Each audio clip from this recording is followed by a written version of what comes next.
several months now, we've been seeing strange pulse wave patterns emanating from Antarctica that appear to be feeding into our jet stream.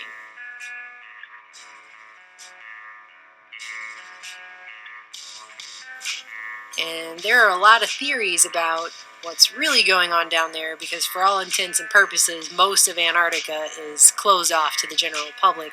But after all we've read about it, the only thing that we're really sure of is that the majority of everyone has never been told the full story of what is really happening down there.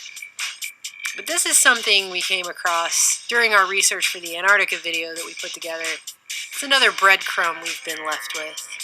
What people don't realize today about weather modification and control is that this was something being openly discussed and widely celebrated during the Cold War, especially in the late 50s and throughout the 60s. Full control of the Earth's climate was an openly stated goal right alongside space travel when they first started talking about all these things that they were going to be able to do after World War II. Walt Disney even made one of his propaganda films about it. In the world of tomorrow, weather control will enrich and safeguard our daily lives. On the ground, chemical cloud seeders begin to work the two storm areas. Robot planes seed the clouds from above.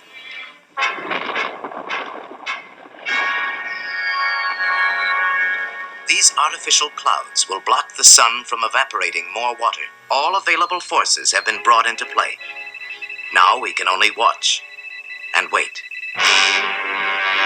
By the 1957-58 geophysical year, which centered around internationally cooperative Antarctica-based research, at least 4 dozen weather research stations were being operated in Antarctica by 11 different nations.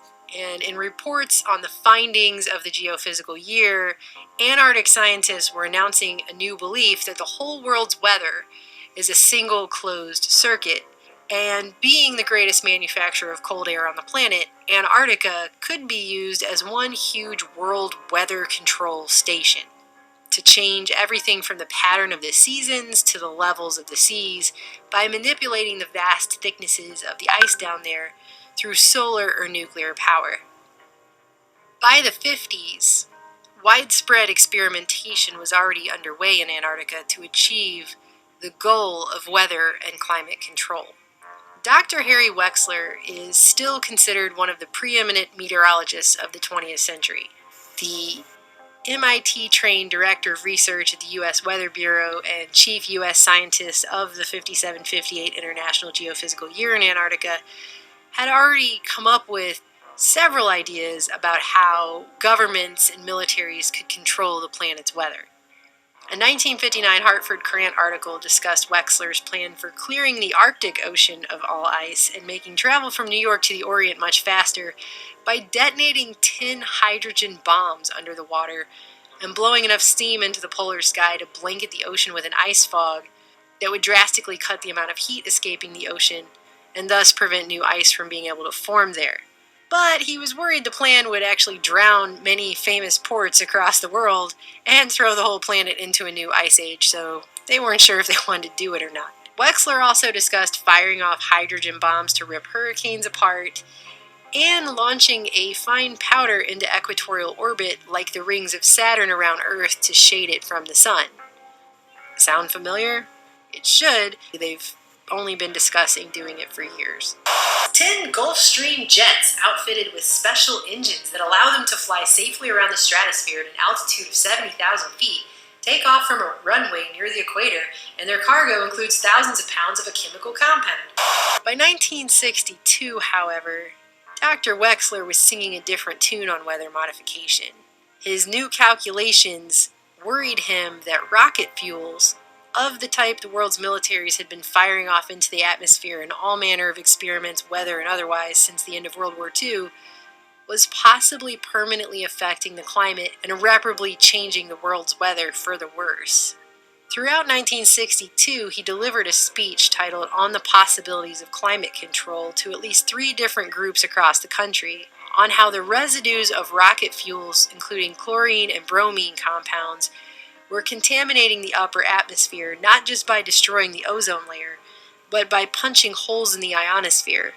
James Fleming of Colby College points out that Wexler was concerned not just about industrial pollution of the lower atmosphere, but that planetary-scale manipulation of the Earth's shortwave and long-wave radiation budget would result in, quote, rather large-scale effects on general circulation patterns in short or longer periods, even approaching that of climate change, end quote.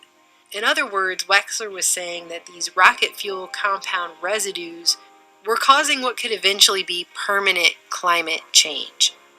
And by the way, as Fleming points out, our modern history of ozone depletion only really dates back to the 70s. That's when they started talking about that as being an issue and a problem that we were facing.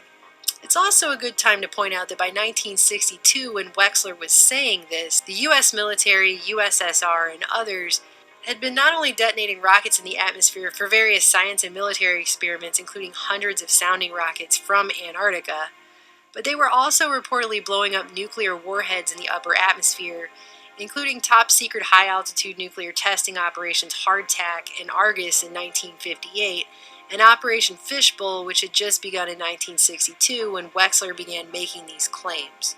Wexler noted that the effects could be temporary, but he also said these compounds could be left behind as a catalyst that could cause permanent climate and weather changes. He warned of, quote, a growing anxiety that, quote, man, in applying his growing energies and facilities against the power of the winds and storms, may do so with more enthusiasm than knowledge, and so cause more harm than good. There had also been some suggestion that the world's militaries could use this kind of knowledge to wage geophysical warfare by purposefully attacking the ozone layer over an enemy country. Wexler spent 1962 warning against man's attempt to control the climate and the weather, and that rocket fuels could be doing irreversible damage to the planet's climate. This was a man who was sitting on every relevant scientific advisory board on weather and weather research that the U.S. had at the time. He was working alongside the likes of John von Neumann, and he'd been writing papers on weather control for JFK. So he knew what he was talking about, or at least he should have, and now he was publicly warning against one of the U.S. military's biggest stated goals and biggest justifications for the scientific takeover of Antarctica, where the majority of rocket launches and weather experimentation was taking place at that time. Wexler obviously told the DoD all about his concerns because he was quoted in the daily press in February 1962 as saying, "The most heartening thing is that the Department of Defense has ordered an investigation of the possible side effects. These fuels are so new that no one knows much about their effect." Sadly, though, that speech on the possibilities of climate control that he gave in 1962, warning about the potentially permanent negative effects of detonating all these rockets and bombs off in the Earth's atmosphere, and what that was doing to the world's weather and climate, would be the last speech that Harry Wexler would ever give.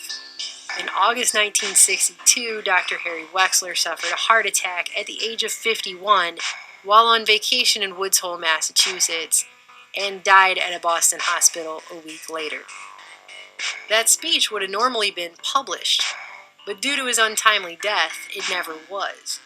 A 1962 publication titled Antarctic Research, which includes papers presented to the 10th Pacific Science Congress and bears Wexler's name as editor, was published posthumously in 1962 and features a memorial about him, but makes no mention of his startling findings earlier that year.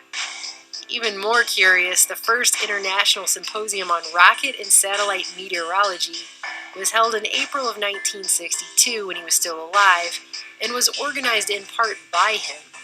Surely he had mentioned his findings there at that symposium, except nothing about his speech or his comments on this matter is mentioned in the final publication of the symposium, which also bears a memorial to Wexler. Eerily, a Rand Corporation man paraphrases Wexler's remarks on opening the symposium regarding man's endeavor to push higher into the atmosphere with his instruments. It's unbelievable that Wexler would not have mentioned the fact that he discovered those very instruments could be permanently screwing up the Earth's climate at that symposium. Weather modification experiments continued unabated, as did rocket and bomb tests. The year after Wexler died and the day after JFK was assassinated, it quietly came out after multiple government denials that a nuclear weapon had been fired in supposedly peaceful Antarctica for reasons the public was never told. The National Academy of Sciences that same year appointed a panel on weather and climate modification to, quote, undertake a deliberate and thoughtful review of the present status and activities in this field and its potential and limitations for the future. The following year, in 1964, the director of National Science Foundation announced the appointment of a special commission on weather modification, and by 1966, NASA Administrator Homer Newell completed a report to the Interdepartmental Committee for Atmospheric Sciences titled A Recommended National Program in Weather Modification, which advocated direct modification of the weather to include lightning suppression efforts, which, if you think about it, just seems like a really bad idea that would disrupt the electrical balance of the atmosphere, and that's just for starters. Even Newell admitted in his own report that their weather modification experiments had shown, quote, changes in species, which led to, quote, considerable uncertainties relative to specific results of weather modification. In other words, all of the stuff that the Club of Rome began blaming on the rest of us in the 1970s, everything from ozone depletion to climate change to negatively impacting the flora and the fauna, can also be traced back to widespread government weather modification experimentation and military rocket and nuclear bomb testing dating back to the 50s and 60s and warned about by Dr. Harry Wexler just before his untimely death in 1962. Today, we see things like this. Buildings have collapsed. There are reports from New Orleans of people trapped in buildings that have come down around them. Haiti, the poorest country in the Western Hemisphere, has been hit by a major earthquake. Earthquake in Japan, a powerful quake. The tsunami has engulfed several cities. This is the moment Japan's nuclear disaster began. Interrupt regular programming to bring you this weather alert. There is a tornado on the ground in the southern portions of Joplin, just to the south of our station here. We're told all the time that human beings are the cause for all the environmental woes, and thus we have no other choice than to turn over our trust to the government for global geoengineering experiments to commence. And although we will likely never be told how far weather modification and control experimentation went, or where those experiments are at today, when you see something like this coming up from Antarctica, just realize that they've only been talking about using that still mostly off-limits continent for planetary weather control since the 1950s, and warnings against the possible irreparable damage of widespread weather modification and geoengineering from someone who was there during all of that early experimentation and who went down in history as one of the greatest meteorologists the U.S. has ever had, were